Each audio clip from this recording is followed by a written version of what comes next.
Assalamualaikum warahmatullahi wabarakatuh. Hari ini kami dari Sekolah Legislatif hadir di kediaman Bung Rocky Gerung untuk belajar dan mendapatkan pencerahan terkait dengan hadirnya harapan besar Sekolah Legislatif ini untuk menguatkan narasi-narasi, gagasan-gagasan serta pemikiran-pemikiran kritisnya. Untuk itu sudah hadir bersama kita ada Bapak Tamsil Lindrung yang merupakan Ketua Kelompok DPD di MPR RI dan juga ada Bang Rocky Gerung yang selalu hadir dengan kritik-kritik ringan tapi sentilan berat. Ada Bang Hersu, ada Kak Andris. Sebuah kebahagiaan, terima kasih Bung Rocky sudah diterima di kediamannya yang luar biasa ini. Dan ini biasanya di luar. Banyak hal menarik di sini dan kami dari Sekolah Legislatif ingin mengambil ilmu dan mendapatkan pencerahan sebelum kita jauh. Bagaimana kemudian Sekolah Legislatif ini yang ke depan akan melahirkan pemimpin-pemimpin muda yang tidak hanya punya kapasitas tetapi paham, punya keilmuan. Nah, pemirsa Rocky Gerung Official, Assalamualaikum warahmatullahi wabarakatuh. Waalaikumsalam warahmatullahi wabarakatuh. Kaget ya, tadi banyak yang mengira pasti Rocky Gerung Official dihack atau dibajak gitu ya. Ya memang hostnya tadi dibajak duluan karena ini teman-teman Sekolah Legislatif. Ini luar biasanya. Ini sekolah legislatif ini adalah teman-teman calon anggota legislatif ya. Iya. Dari berbagai partai ya. Dari berbagai partai daerah. Dari berbagai partai dan daerah. Wah, keren, idenya keren ya, Bung Rocky ya.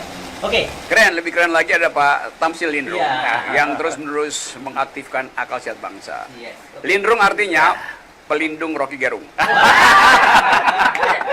Yang mungkin Bang Hersu sebelum jauh, kita mungkin ingin bagaimana sebenarnya pandangan tentang calon pemimpin masa depan. Oke, silakan Anda yang hostnya. Sekarang saya serahkan pada Anda. Iya, hari ini hadir Silakan Bapak, dibajak FNN. hadir Bapak Tamsil Lindrung. Mungkin ada hal yang bisa diberikan kepada kita Bapak Tamsil. Bagaimana menjadi seorang pemimpin yang benar-benar siap sebelum berada di titik atau puncak kepemimpinan. Silahkan. Iya. Jadi sekolah legislatif ini kita dirikan karena sebelumnya ada kesan anak-anak muda ini terbawa arus pemahaman bahwa politik itu kotor. Iya. Sehingga dia menjauh dari dunia politik. Nah, saya melihat bahwa ini harus mendengarkan ini akal sehat, ini harus bicara di sini ini. Karena itu saya kira teman-teman ini perlu kita bawa ke Bung Rocky ini untuk supaya tidak terbawa arus pemikiran yang seperti itu. Pertama kali saya di Jakarta, saya bertemu dengan Pak Natsir. Muhammad Natsir itu mantan Perdana Menteri Republik Indonesia. Mosi integral. Dia juga Mosi yang integral. membuat mosi NKRI integral. ya? Ngomong NKRI itu ya Pak Natsir itu. Iya. Karena dialah yang punya mosi integral tentang NKRI ini. Dia menyampaikan ke saya, tugas Anda itu harus memberikan kesadaran kepada generasi-generasi Anda tentang politik. Karena kalau Anda tidak punya kesadaran berpolitik, khawatir nanti Anda menjadi objek yang selalu dipolitisir. Saya bilang begitu. Kemudian dia juga menyampaikan, harus ada dua hal yang harus selalu melekat pada diri Anda. Yaitu politik dan dakwah. Anda kalau nanti menjadi politisi, berpolitiklah, berdakwalah melalui jalur politik. Dakwah itu terutama penekanannya kepada akhlak. Karena semua apa yang dilakukan kita ini kalau tidak didasari dengan basis akhlak yang kuat, itu akan menjadi sia-sia. Ini beda sama akhlaknya Erick Thohir, beda ya? Ini mesti bikin klaim dulu ya. Itu nanti ada tema lain nanti kalau itu tuh. Saya sudah menulis tentang pelitnya BUMN itu. Oh iya. Pada sisi yang lain dia obral. Ya. Nah, Pak Natsir menyampaikan gitu. Tapi kalau Anda menjadi dai, maka berpolitiklah melalui jalur dakwah. Ada dai yang menghindari politik, itu salah. Ya, semua. Karena bangsa ini harus dibangun di atas dasar-dasar akhlak yang kuat.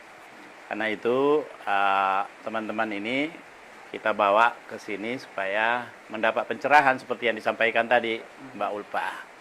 Ya, saya sudah menyampaikan kepada mereka, saya ini tahun ini 61 tahun. Saya mestinya sudah istirahat dari politik. Selisih 10 Saya tahun sama Bung Rocky 51 kan? iya. Dan selalu awet muda kelihatan. Sudah 51 tapi lebih muda lagi dari 51. Nah, itu yang saya mintakan mereka supaya saya ke depannya ini tidak akan mencalonkan lagi, kecuali kalau mau mengawal teman-teman ini yang lain, yang muda-muda ini.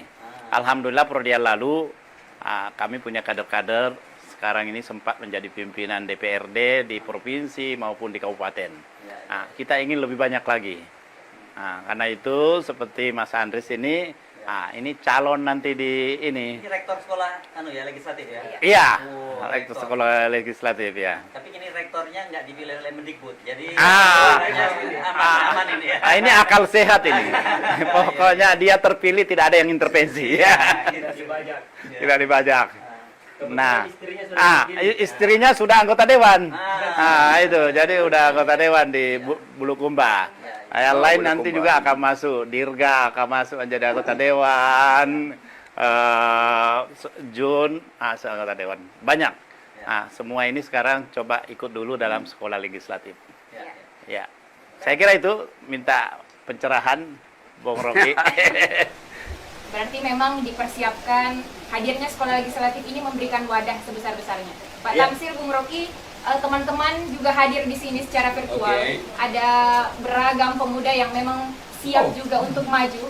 Makanya tadi sudah ada pandangan dari Ustaz Tamsil Lindrung tentang bagaimana kita berpolitik dalam berdakwah. Seperti yang beliau gaungkan terus, politik untuk kemanusiaan. Hadir Bung Rocky Gerung yang kita kenal pengamat politik, selalu konsisten dengan akal sehat, kritis terkait kebijakan-kebijakan. Nah, saya kira ini menarik karena perlu ada analisa yang kritis sebelum kita masuk menjadi seorang pemimpin. Ada hal penting apa yang kira-kira bisa diberikan kepada kita kaum muda yang siap untuk maju? Hal yang paling penting adalah pesan Pak Tamsil Lindrung tadi, yaitu Pak Tamsil setelah malang melintang dalam politik, lalu ingin meninggalkan kader. Itu intinya tuh. Jadi seorang politisi yang baik di masa akhirnya dia harus meninggalkan kader, bukan meninggalkan kasus. Itu hal yang diingat lebih dahulu itu. Kan kita tahu sekarang para legislator kita atau politisi umumnya itu disorot habis-habisan justru oleh masyarakat sipil. Karena kasusnya justru yang ada yang udah kena sprindik, ada yang komorbid politiknya masih diingat orang. Jadi itu intinya tuh. Jadi meninggalkan kader. Nah, ini sebetulnya sekolah. Setiap kali ada kata sekolah itu saya ingat kebiasaan saya untuk masuk kelas tuh. Tapi karena saya udah mungkin 5-6 tahun terakhir ini tidak diizinkan untuk mengajar di sebuah universitas yang kemarin dinyatakan terbaik tuh. Bisa pindah ke kelas outdoor. Ini kelas outdoor. Nah, saya mulai tadi prinsip pertama. Juga diucapkan tadi oleh Pak Tamsil, akhlak gitu. Dan memang itu yang menjadi standar seorang pemimpin. Dia boleh elektabilitasnya di bawah, tapi akhlakbilitasnya harus di atas tuh. Akhlakbilitas. Kalau saya pakai bahasa lainnya, etikabilitas. Itu sama aja, akhlak dan etika. Jadi kalau Anda ingin jadi legislator nanti, persoalkan dulu filter yang dibuat oleh kekuasaan, yaitu elektabilitas. Dan filter itu yang kemudian dieksploitasi oleh lembaga-lembaga survei. Padahal sebetulnya pemimpin itu ukuran pertama adalah etikabilitas atau akhlakbilitas itu. Baru intelektualitas, baru elektabilitas gitu kan. Jadi percuma elektabilitasnya tinggi, akhlaknya rendah, dan inteleknya drop, kan nggak ada gunanya tuh. Nah, itu yang kita punya sekarang. Jadi kita lihat bahwa cara kita untuk mengapresiasi seseorang, kadang-kala hanya karena ada lembaga survei, lalu kita anggap bahwa oh dia bisa kita pilih tuh. Padahal parameter-parameternya tuh drop. Jadi kita perbaiki sistem pemilihan itu dulu. Baru dengan cara itu kita pulihkan cara pandang orang tentang politik yang dianggap sebagai apa tadi istilahnya, politik itu buruk, politik itu kotor itu. Padahal politik itu didesain untuk menghasilkan keadilan. Jadi menjadi politisi artinya punya kapasitas intelektual dan akhlak untuk mendistribusikan keadilan. Itu kualitas pertama dari politisi adalah memimpin proses distribusi keadilan itu. Bukan mengakumulasi kekayaan, tapi mendistribusikan keadilan. Itu poin pertama. Jadi kalau Anda pada akhirnya memilih untuk jadi legislator, di benak Anda pertama kali adalah saya masuk DPR Senayan untuk mendistribusikan keadilan. Dengan mengaktifkan fungsi-fungsi dari legislator, yaitu terutama soal budget itu.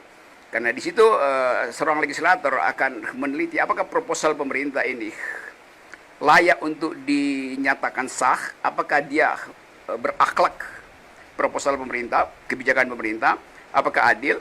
Nah sekarang kalau kita lihat misalnya, sekarang fungsi itu, fungsi anggaran yang harusnya jadi ukuran keadilan, itu bahkan disodorkan oleh legislatif untuk diputuskan sendiri oleh pemerintah kan? Kan itu yang terjadi dengan alasan COVID, maka hak budget itu nggak perlu lagi lah biar pemerintah diizinkan. Padahal hak budget itu adalah nyawa DPR. Jadi begitu DPR menyerahkan nyawanya, lalu nggak ada gunanya lagi legislatifnya kan? Jadi legislatif justru melakukan bunuh diri. Nah bunuh diri itu kalau dia sendiri yang dirinya terbunuh, dia justru membuat masyarakat itu menderita. Jadi bunuh diri DPR menyebabkan penderitaan publik. Masyarakat. Ya. Karena poin tadi, apalagi misalnya bisa kita kasih kritik. Rakyat minta agar supaya kita ada di tengah hutan ini sebetulnya, di luar ada hutan. Rakyat minta agar supaya bumi itu dijaga hijau oleh pemerintah. Pemerintah jawab, oke, bumi kami akan jaga hijau dengan melalui undang-undang Omnibus Law yang isinya adalah merusak lingkungan. Jadi yang diminta rakyat tidak diberikan oleh pemerintah. Dan legislatif diam aja tuh. Kan mestinya legislatif marah kan, loh rakyat minta bumi dibuat hijau. Kenapa pemerintah bikin Omnibus Law yang bikin bumi itu jadi gersang? Kan itu kan. Rakyat minta kesejahteraan buruh. Dijawab oleh pemerintah, oke, kami buatkan kebijakan yang mensejahterakan buruh. Saya ingat seseorang tuh. Yang dia lakukan adalah Omnibus Law. Upah buruh ditekan, kekayaan masuk ke oligarki. Jadi yang diminta rakyat melalui wakil-wakilnya di DPR tidak diberikan oleh pemerintah. Yang terjadi, DPR-nya justru mangut-mangut. Kan itu intinya kan. Jadi fungsi legislasi itu akhirnya berhenti menjadi sekedar ya secara teknis tukar tambah kepentingan. Itu intinya. Padahal tadi saya terangkan, politik itu adalah indah, bermutu, dan mulia gitu. Karena itu di tahun-tahun awal abad 16-17, politik itu dianggap the highest of all sciences. Ilmu yang tertinggi itu adalah politik, bukan fisika, bukan trigonometri atau matematik gitu. Karena kalau matematik dalilnya udah pasti itu. Fisika walaupun berubah-ubah mengikuti paradigma, tapi kita bisa bayangkan ya orang yang tahu 2-3 rumus ilmu alam bisa menerangkan apa itu gravitasi. Demikian sebaliknya, kalau kita putar jalan pikirannya, kalau orang menjadi politisi, dia harus menguasai begitu banyak ilmu, karena dia mesti membagi keadilan, dan membagi keadilan itu rumit sekali itu. Karena masing-masing versi keadilan segala macam. Jadi kita ingin pulihkan bangsa ini dan kembali pada asal-usul pikiran, karena bangsa ini didirikan oleh pikiran. Seluruh pemimpin kita, Pak Nasir itu berdebat dengan Bung Karno soal Islam. Tuh. Bung Karno belajar dari Pak Nasir soal Islam. Pak Nasir belajar dari Bung Karno soal Marxisme. Lalu mereka berdebat kan. Dan nggak ada sogok menyogok amplop di situ. Karena yang diselenggarakan adalah pikiran. Nah, kita punya komunitas pikiran dulu. Disingkat KOPI. KOPI artinya komunitas pikiran. Di awal kemerdekaan. Sekarang kita nggak punya komunitas itu lagi. Jadi sekolah legislatif ini betul-betul adalah komunitas pikiran. Nah, itu pentingnya, saya selalu senang Pak Tamsil yang berupaya terus untuk memberi sinar bahwa negeri ini bisa diucapkan ulang melalui pikiran, diucapkan ulang melalui pikiran. Diucapkan ulang karena selama ini pikirannya dihilangkan. Orang anggap bahwa menjadi legislator itu cukup cuap-cuap, cukup iakan apa yang dikehendaki presiden, lalu bentuk koalisi, selesai problem. Padahal dari awal kita ingin sekali lagi melihat anak-anak muda ini nanti bikin proposal sekaligus kurikulum masa depan. Jadi lupakan orang tua, kecuali Pak Tamsil jangan dilupakan, karena dia selalu ada semangat masa depan. Ya, jadi saya simpulkan bahwa kegiatan sekolah itu selalu dibutuhkan. Karena hanya melalui sekolah kita bisa bercakap-cakap secara argumentatif. Di luar itu adalah sentimen. Jadi penting sekali calon legislator ini memahami konsep-konsep dasar politik, sejarah intelektual dari demokrasi itu, dan itu semua ada dalam catatan bagus sejarah kita. Hanya pada periode 7 tahun terakhir ini kita mengalami kemerosotan dalam soal demokrasi dan keakraban berbangsa itu hilang sama sekali. Jadi masa depan ditentukan mulai dari sesi pertama sekolah legislatif Tamsil Dinrung. Ada semangat yang Bung Rocky Gerung berikan bahwa poin pertama, politik adalah ilmu yang paling tinggi dan politik itu indah. Nah, di sini ada Bang Hersu juga yang mungkin akan menggali lebih dalam pembahasan kita bersama Pak Tamsil Dinrung dan Bung Rocky Gerung. Ya. Silahkan Bang Hersu.